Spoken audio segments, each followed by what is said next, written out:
Yes, sir. You already know what time it is. You already know what's going on. I am your host, Cam Silver. I am your co-host, Kyle Silver. And we are the Silver Boys. So, Kyle, last time we talked, it looked like the Celtics were going to do a clean sweep. Didn't happen, but gentleman sweep. Still close enough. Still a sweep. Still a sweep, yeah. Some type of sweep. Let's see, Cam Brink from WNBA. Sadly tore ACL. Yeah. So, praise up to her, hoping for a speedy recovery. Definitely. Tee Higgins signed a 1 year on the franchise tag. So he'll be getting his money, but doesn't look like a contract extension is in the future for them. And yeah, it's, we're getting to that time. It's the summertime. Yeah, summertime, things like, die down a little bit. Just a lot of news that we'll be covering. A lot of news circulations and, free agency, what's going on and whatnot. I'm expecting to see a lot of deals actually too in the next coming days. Yeah. Because the season's over, like they can start up right now, teams can start to sign. NBA teams can start to sign, guys to contract extensions and whatnot. So we should see some money coming down the pipe for a couple dudes, right? Yeah. I was actually surprised it didn't happen me too. Right after. Me too. I was surprised that it didn't happen the next day or the next morning. But, right. Because they're eligible to do it right after. So I was surprised. But last time we talked about Game 3. Game 4, Mavs played with desperation and blew out the Celtics 122-84. Then after that, they go back to Boston, and Boston just lets them know, hey, it's no match for you guys. So they poured it on. Jaylen Brown, deservedly so, got Finals MVP. Which is awesome to see. Now it's... I was actually so happy to see him get Finals MVP. Oh, yeah. Because the fact that I was watching afterwards, Brian Windhorst, he was saying, nobody knew it except Adam Silver. And it's just I feel like everybody was on the edge to see who it would go to, because I feel like Tatum was really trying to get it in the fifth game. In game 5. Last game, you could just tell that he was I'm going out here, I'm coming to score. You could just see it, I feel like, but I think Jaylen Brown played, better all playoffs. I think he played better, all series, and especially the defensive, job that he did on Tatum himself too, and being able to take Luka still got his, right. But they were able to it was an inefficient and make it. Luka was inefficient in getting his 27 shots on 29 points, 32 points on 27 shots, 28 shots. So Jaylen Brown and the entire Celtics team made it tough for them. That shows how if you commit to the whole, that everybody is a piece of the whole, what you can actually do. And I think that they play good basketball. I'm only wearing this Celtics jersey because I lost a bet to my boy. And, I had the Mavs in 7, but here we are 5 games later. Here we are 5 games later. Shaking my head. It is what it is, I guess. But like you said, Jaylen Brown, he deserved the MVP. Going back and just looking at his numbers, Game 1, 22.6 boards. Game 2, 21.7 assists, 4 boards. Game 3, 30 points, 8 rebounds, 8 assists. Game 4, no one really did anything on the Celtics squad. And then Game 5, 21 points, 8 rebounds, 6 assists, and 2 steals. So consistent. In my opinion, that's what it really was. He was just more consistent than everybody else on the team. Tatum, like you said, Tatum did start kicking up. Actually, he started kicking up on the same game. Actually, in Game 2, low-key. Game 2. Yeah, he had 28 points, 12 assists, 9 rebounds. Game 3, 31 points, 5 assists, 6 rebounds. And then Game 5, 31 points, 11 assists, 8 rebounds, and 2 steals. So, yeah, it was a lot closer than I thought it was. Yeah. Because by the end of Game 3, I was like, oh, this has to go to Jaylen Brown. It has to go to Jaylen Brown. But it was a lot closer than I thought it was, so I understand why. I think it was what? I think it was 60% were for Browns. I think I was just about to say it was like 7 or 4 or like something like that. Yeah, I think if I'm right. Yeah, it's very close. It was very close. It was almost at like it's basically That almost that even. They really could have yeah. been. But I was just about to say I wouldn't have been mad if there was like co-MVP or something like either. Correct. I really wouldn't have been mad. But I'm happy for Jaylen Brown, like to go get Eastern Conference Finals MVP, to go and get Finals MVP, especially after signing your contract too. Yep, I was just gonna say what? That. Yeah. Now that I feel like we have been lamenting guys, right? That are like that they get their money and then they just disappear. They fall off. He got my all-time respect. I am never going to say anything bad about Jaylen Brown ever again. I'll never forget one. What was it? I think it was the year of the pandemic. Before when we started up our fantasy basketball teams, I remember drafting Jaylen Brown and I'm saying this is his contract year. He's gonna go crazy. That was back in 2019. So I already had a feeling, with him. Every time he get a contract, every time he just has something to prove, he's going to prove it. And he sure did here. So he's gone out there and he's most definitely proven it. On the Mavs side though, that's it's tough for Luka. He wasn't really getting no help like that besides Game 4, but that was just because everybody was playing like they had they had a neck on their like a foot on their neck. Yep. That's how they were playing. And it's just crazy to see Boston really rattled Kyrie, I think. Yeah. Which was really, really surprising to me. I thought that he found his stride in Game 4, so maybe in Game 5 he could come back and he could actually make it worth their while. I thought he found his stride in Game 3. 35 Game points, 3 as well, 46, excuse me, yes. 3. Yes. But that's what happens when you go back to the crib. You could play better when you're back at home than comparison on the road, especially to where you've been a hostile crowd that you've been there before and then you just left them. A lot of different factors that played into it. But I think it's just nothing but growth for Kyrie. Yeah. We've seen what he can do, and there's nothing but growth for Luka too. Oh, yeah. Because I just think he's gonna learn from this. Truly, I really do think he is, and I think he'll get back there most definitely. Whether they need to add some other things on the board is really important, I guess. But for them to have a young squad and they all just really started playing together too. Yeah. Really just started playing together, and look how far that they made it. Yeah, February. So you give them some time together, and you give them the ability to get to know each other even more so, and actually go through the mud together like they just did. Correct.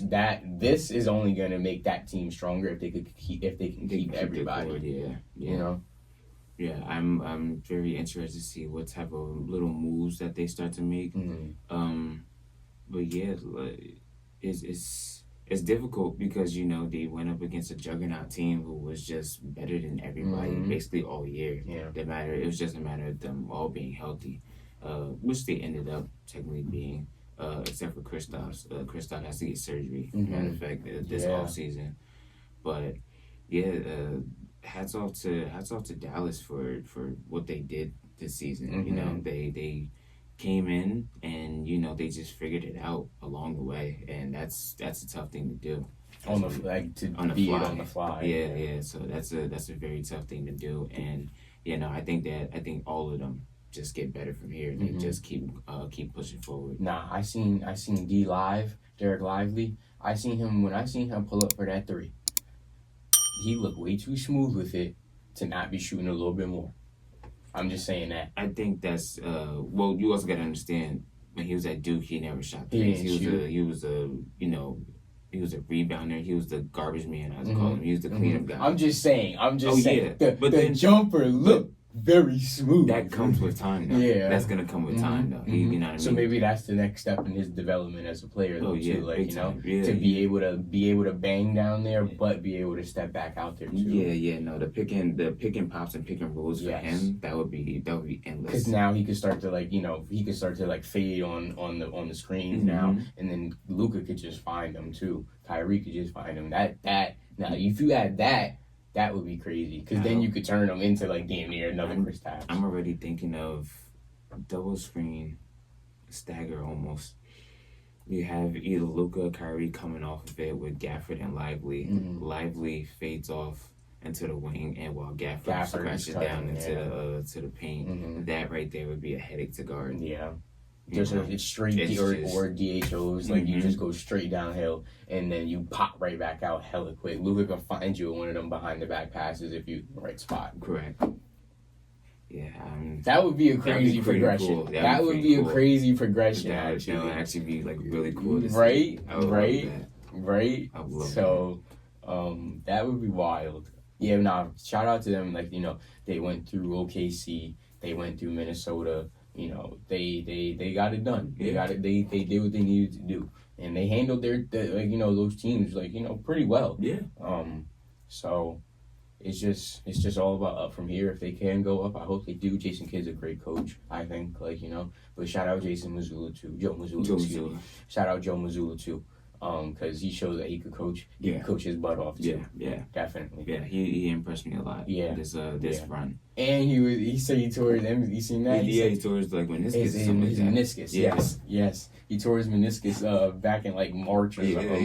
Yeah. And I was like, Because that's crazy. I know that they always do like the coaching staff. They Mhm. always play games Mhm. before their games. Yeah. They always play Yeah. pickup games and stuff like that. So that's pretty cool. And I think they said those games were rough too. They have to be. like an LA Fitness YMCA type roughness game.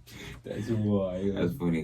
That's funny to see. But but congratulations to the Celtics. Congrats to the Mavs just for making it there and doing their thing. Congrats to all the teams for doing their thing this season. And can't wait to see what they got coming in next season. The NBA draft, matter of fact, is next week, next Wednesday and Thursday. Mhm. Now it's a 2-day event, not just a 1-day event. That's great. That's great, NBA.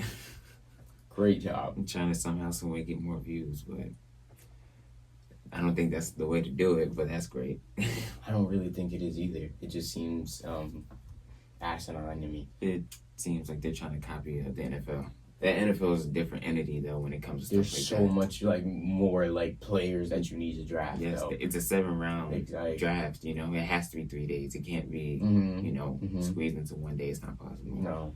Unless you start it up at like 6 a.m. in the morning. Nah, that's crazy. That's too early. They what prime time? What? You ain't gonna know until you wake up for coffee in the morning. Hey, man, you that just got that Caleb drafted. Williams got drafted. Nah, get out of here. Hey man, you just got drafted. That's What time is it? That's crazy. Oh, Monty. Oh yes. Let's talk about that. Monty. Mhm. The coach of the let me get it up here. Yes, Monty Williams, coach of the Detroit Pistons, has been dismissed from his head coaching job. Very surprising to say the least. I'm so happy for that man, Cam. I am too. But hold on, he still had 5 years and $65 million left on the contract, so he will get $65 million, which is awesome, and he still gets the money tacked in from the Suns that still owe him. I'm not sure how much it is. I think it's like $10 million or something like that. Mhm. So yes, in total, he's getting over like $75 million from both teams, which is it's tough seeing somebody else live your dream, huh? Yeah. Yo, nah. And this call to fire him was actually from ownership, Wow. which was surprising to me because, like what am I supposed to do with one of the youngest teams, like this, and obviously they go on a wild losing streak where we were all tuned in to see how long this would last. I feel like that was the whole part of the first few months of the season. It was like, oh man, how many of these are they gonna lose? It was like, don't be that team to lose. I'll never forget Kyle Kuzma said that. We're like, Kyle, you do know that your team is right there with them, right? Like, yeah, y'all were not that much better. Like, they went on a big losing streak themselves. Exactly. It was like a 16, 17 game losing streak too. But yeah, no, surprisingly, Monty Williams is up out of there. He wanted to take a year off, I remember, to attend to his wife. Yeah. But they, I guess they gave him some money that he can't refuse, and now they're still going to owe him that money regardless. Regardless. So, great job, Detroit. Great job. Oh, man. At least they got the Detroit Lions for him, I guess. Yeah.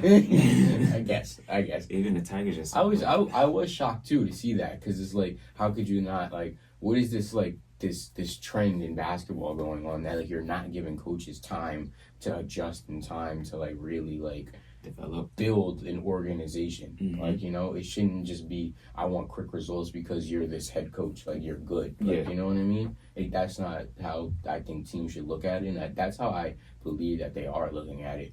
But I know Monty said he wants a year off. Like, I'm happy for him, like, you know, just to be out of Detroit purgatory. But I'll be interested to see, like, if he is taking a year off, then I'm gonna toss the Lakers job out the window because the Lakers need a coach now. Like, you know what I mean? Yeah.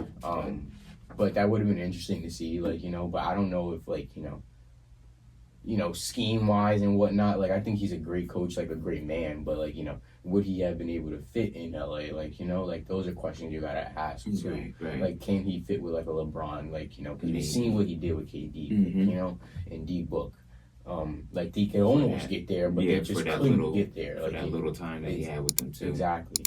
And then you get a crappy roster, like, you know what I mean, towards the end of your tenure there in Phoenix. Right. So, and then you just go to Detroit. You probably just took it because of the money. Yeah, that's literally what I was alluding to. Like, he, you know, like you said, he wanted to take a year off and just chill out. But, you know, the money was right there, and he was like, you want to know what? Might as well. So I just want to see him go to a contender, though. Like, I think he's too good to not be, you know, coaching for a contender, or even just like an assistant for a contender. Like, I think he deserves head coaching opportunities, but like, even if you can be an assistant, like, too, like, you know, but just go somewhere where you can actually go and win, like, you know. Correct. Yeah, I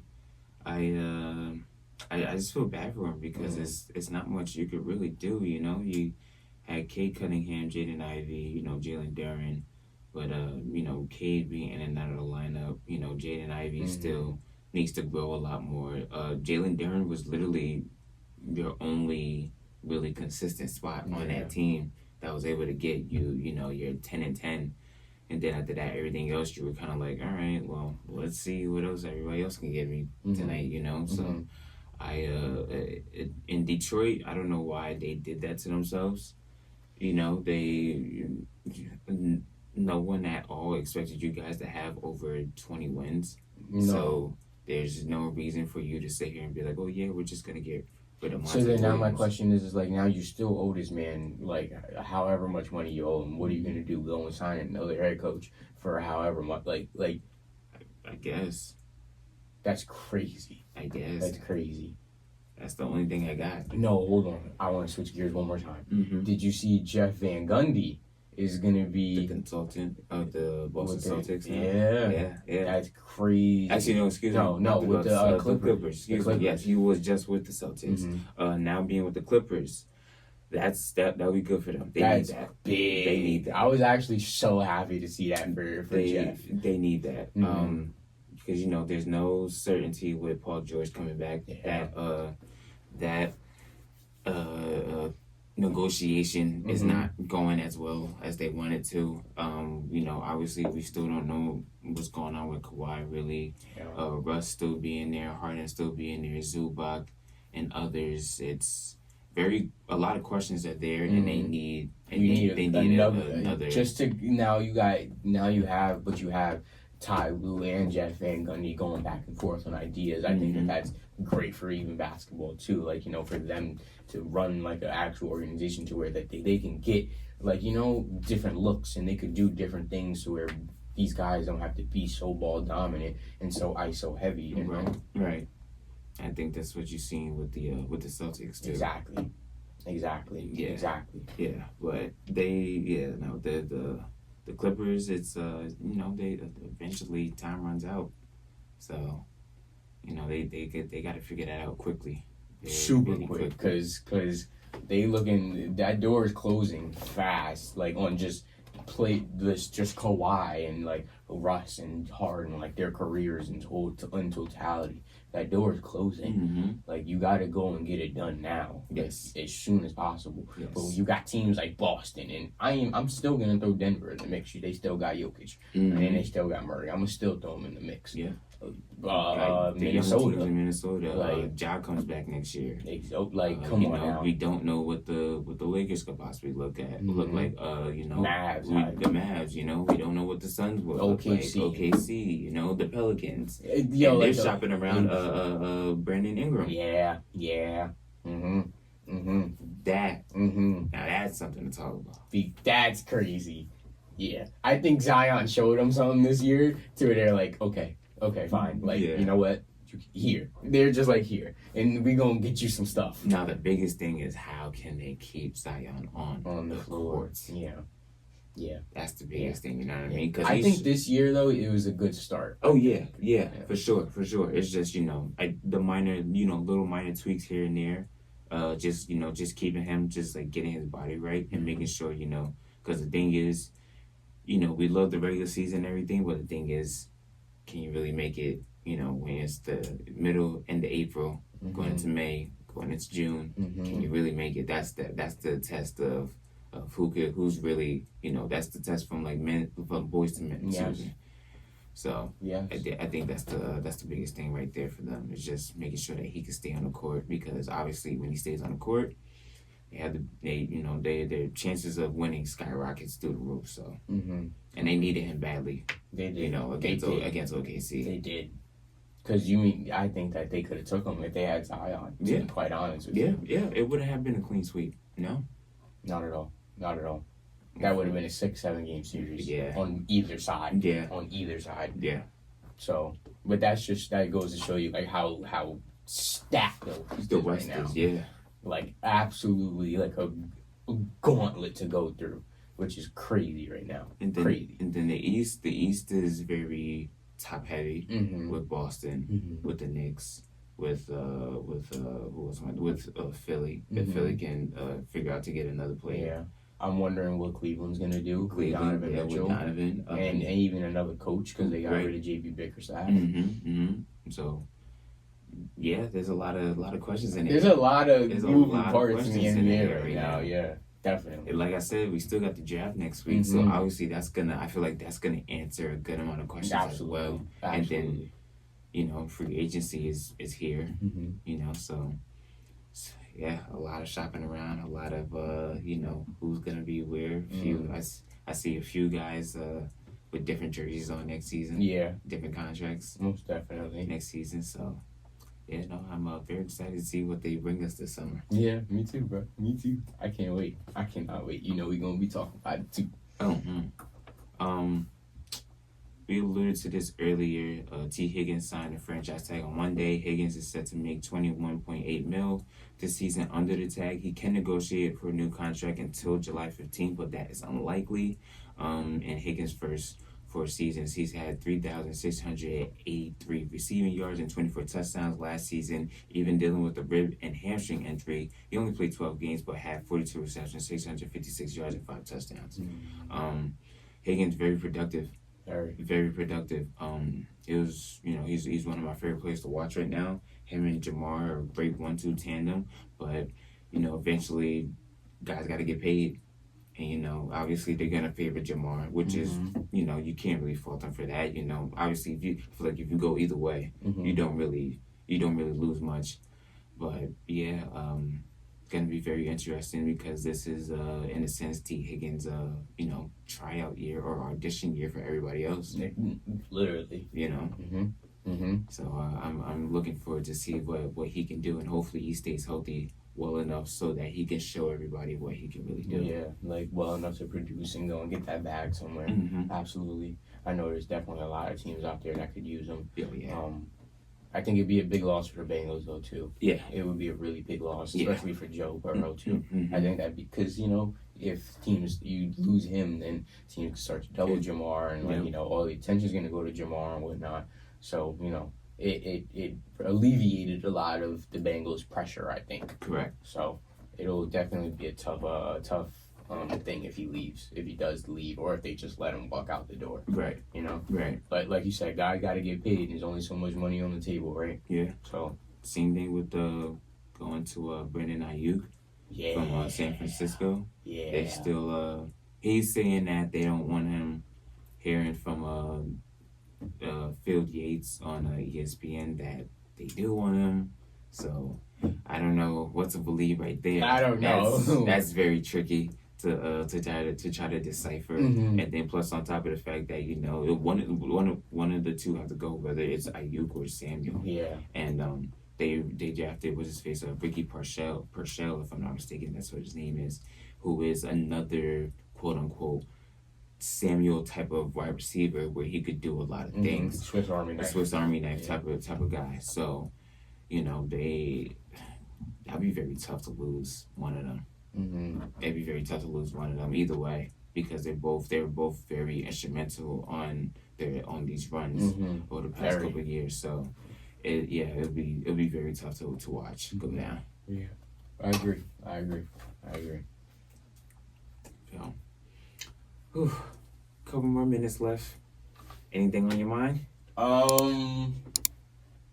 Well, I don't even know, man. Ain't nothing really going on. I guess the Yankees, best team in the MLB right now, right? Still? Yeah. All right, that's fine. Yeah, they're still kicking. That's fine.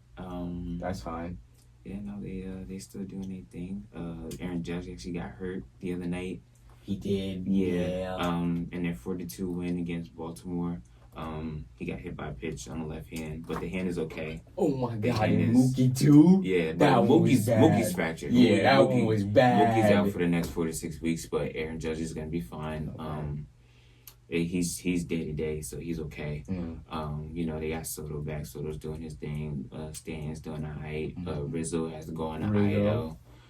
Because he got hurt, and they brought up Ben Rice. Who was just with the Somerset Patriots not too long ago. Shout out Ben, yo. Shout out Ben. First game, first at bat. Guess what? He gets a single in the right field, which was awesome. Yes. And during so for those who don't know, Yankees fans do roll calls for like all the players and everything. When they called Ben Rice's name, he turned around and he gave him he started eating rice. That's cool. So that's cool. That's awesome right there. And, just happy for the kid. Yeah, for real. And he's we've been doing the Patriots game, so it's cool to see the go up, to actually get called up, and then be able to go into Yankees and go see him too, that's cool. It's cool. Yeah, no, I'm excited for him, and just he was very instrumental in what the Patriots were doing this season. So he deserves to be up there. No, he's that boy. He's that boy.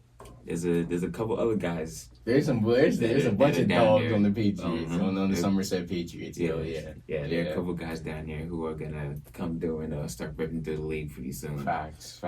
Yankees good for the next couple of years. Honestly. Only thing about the Yankees is that they're just too stacked. Yeah, right now for anybody to even come up. Exactly. I want Jason Dominguez to come up, but our outfield is already stacked. We got Verdugo, Judge, and Soto, so you can't fit in there.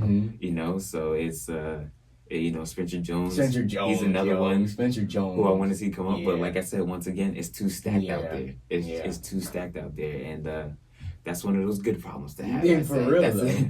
That's a good problem. You just stay patiently waiting. It's coming. It's coming. They know it. Yankees know it. They all know it. So yes, sir. Yeah, but that's it for the episode. All right now. All right. That was a good one. Yeah. That was a good one. Yeah. Yeah. Now let's talk about, but we had some things to go back and forth on. Oh yeah. So loving it. Always loving it. Thank you guys for tuning in.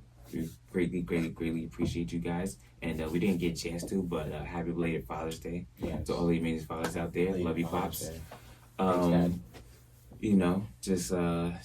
Starting to get ready for this summer. Stay cool in this heat. It's hot out there. It's hot out there, boys. Oof. I'm not outside. I'm not outside. I'm outside when I have to be. I'm outside for work. That's it. I'm staying inside. Yep, I'm outside for money, and that's it. That's it. You know the deal. But till then, I'm your host, Ken Silver. I'm your co-host, Kyle Silver. It's your favorite cousins, the Silver Boys. Thank you. What's going on, everybody? It's Cam Silver from the Silver Boys. If you like our content, subscribe to the channel and like our videos. Thank you for watching.